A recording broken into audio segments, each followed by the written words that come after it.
పాప పునర్విక కోసం చేస్తున్న మన ఫండ్ కలెక్షన్లో డే 11 అయితే కంప్లీట్ అయిపోయింది. సో ఇప్పుడైతే కల్డింట్లో ఎంత వచ్చిందని లెక్కెట్టే ముందు మీకు ఒక సర్ప్రైజ్ అని చెప్పాను కదా, ఆ సర్ప్రైజ్లో ఫస్ట్ సర్ప్రైజ్ ఏంటంటే ఆల్రెడీ ఫోన్పేలో 2,20,000 వచ్చినాయి. సో వీళ్ళెవ్వరికి కూడా తెలియదు ఇప్పుడు దాకా.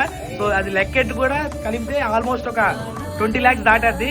అండ్ అలాగే మీకు ఇచ్చే సర్ప్రైజ్ ఇదిగోండి, పాప పునర్విక. మీరందరూ పేమెంట్ చేసేది, వీళ్ళందరూ కష్టపడేది, శివన్న గోల్డ్ డొనేషన్ చేసింది, మనం తిరిగేది ఇవన్నీ కూడా మనం ఏదో వాళ్ళకి హెల్ప్ చేయట్లా. మనం ఏ జన్మలోనో ఆ పాపకు రుణం ఉన్నాం అంతే. సో ఆ రుణం తీర్చుకుంటున్నాం అంతే. అవునా కదా?